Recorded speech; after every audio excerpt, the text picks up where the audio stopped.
especiais! Como vocês estão? Eu sou a Patrícia e estou pronta para contar histórias muito aterrorizantes para vocês. Antes, deixe aí logo o seu like, se inscreva no canal para vocês não esquecerem, tá bom? Sempre vídeos novos para vocês. E me enviem o seu relato por e-mail, estou esperando para poder contar aqui, ok? Nossa primeira história de hoje é muito aterrorizante para muitas pessoas, né? Não é uma história de fantasma, mas é uma história de terror. Sabe qual? De uma criança, Shelby. Essa criança, logo quando ela começou a falar, ela via alguns insetos na parede, especificamente baratas, e não deixava a mãe se livrar dessas baratas. Ela queria ter para criar de estimação, desde muito petititinha, começou a falar, já queria ter esses insetos para ela, para cuidar mesmo. O tempo foi passando e ela insistindo que queria cuidar desses insetos. Então o que a mãe fez? A mãe comprou, no aniversário de 3 anos dela, 6 baratas, para que ela pudesse criar baratas de laboratório, né? Que não vão trazer uma doença, não vão ser prejudicial para a criança. Essas 6 baratas cruzaram entre elas, né, machos e fêmeas, e deram origem a muitas baratas. Baratas, gente, barata mesmo.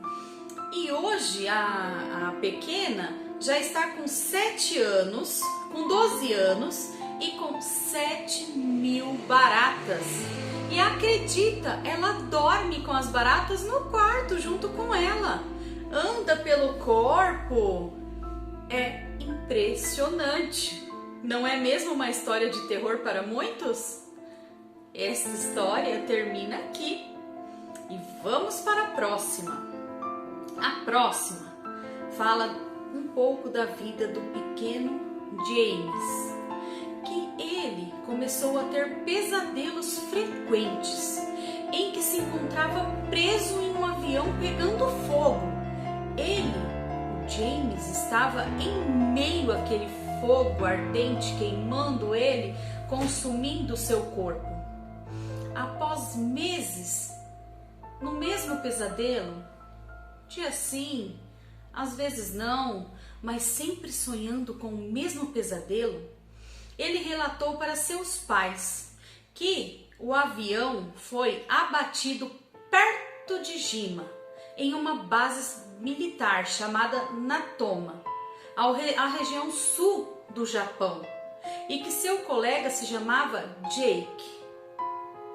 Curiosos, os pais pesquisaram sobre a Segunda Guerra Mundial e o local mencionado pelo seu filho James. Ao passar por imagens, o menino apontou e afirmou que aquele era o local que ele havia morrido, que ele se lembrava. Pesquisando mais, descobriram que em 3 de março de 1945, um homem morreu mesmo nessa base. E o nome dele era James Hudson, e teve seu avião atingido, pegando fogo e caindo no Pacífico, quando o Hudson, né, James Hudson, tinha apenas 21 anos. O jovem foi fotografado pilotando e combateu ao lado de Jack, que era seu amigo. Puxa, essa história termina aqui.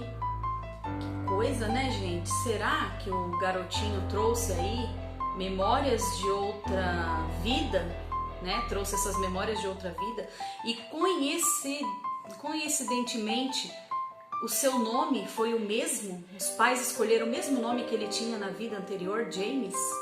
É muita coincidência, né, galera? Bom, pode ser que sim, né? Vamos para o nosso próximo relato. É a verdadeira história do Chuck. Sabe o boneco Chuck?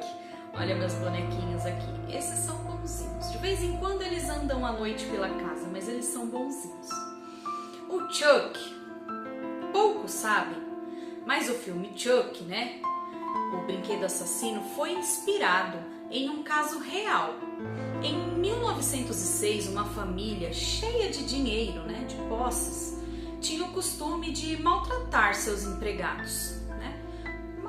Sabe, deixava de lado, maltratava mesmo seus empregados. Uma delas, que entendia um pouco de magia negra e voodoo, presenteou um dos membros da família, um garotinho de 6 anos, com um boneco amaldiçoado.